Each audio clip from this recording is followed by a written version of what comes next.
Revolver360 is, at a glance, complete and absolute absurdity. Picture a bullet hell shooter drenched in futuristic neon blue, which fully rotates at the press of a button, existing in 3 dimensions as you fly sideways through waves of enemies while trying to keep up with the madness on screen. The number of systems and mechanics that work at any given time in Revolver is in itself intimidating, which when paired with the genre-typical difficulty level and the added intensity of a 3rd dimension, can feel like borderline excess for the sake of it. But Revolver pulls it all off because underneath the inscrutable exterior, there's a very deep, developed formula at work, all focused around an elaborate shooting and scoring system that is only as invasive as you want it to be.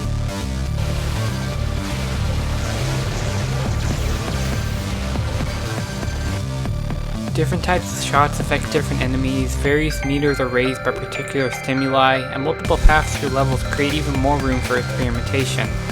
Revolver fully commits itself to being as complex and unique as possible within the capabilities of its systems, and while this means it's likely the least accessible shoot 'em up I've played in a very long time, its desire to nurture and expand the boundaries of advanced play feels like a justified trade-off.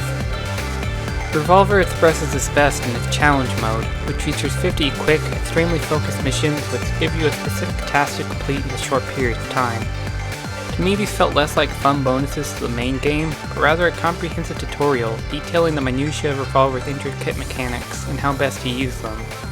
This is accomplished through the challenges themselves, and also the contextual hint system, which drip feeds you information in a way that's much easier to parse, given you can immediately apply it to an appropriate situation.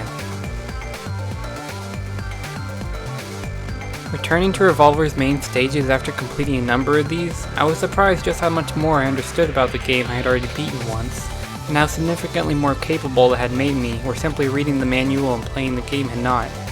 I also began to appreciate all the little things I hadn't noticed before, like the finer points of the scoring system, or how to best utilize the rotation feature to line up enemies, which further solidified to me the idea that Revolver had fully thought through each of its mechanics, and the interplay that developed between them.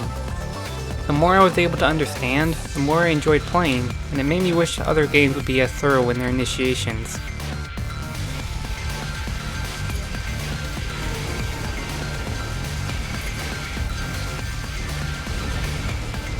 But even if you aren't interested in getting deep into Revolver's metagame, it's still a fascinating beast of a bullet hell shooter to play around with. Rotating your ship with an ingenious hook that somehow never manages to feel clumsy or obscure important information, an even more impressive task when put up against Revolver's brain-melting cyberpunk visual style.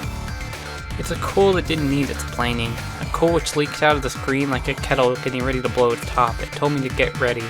And then the game started and all pretenses of restraint evaporated as Revolver boldly declared that it wasn't going to settle for being just another shoot 'em up, and neither should you.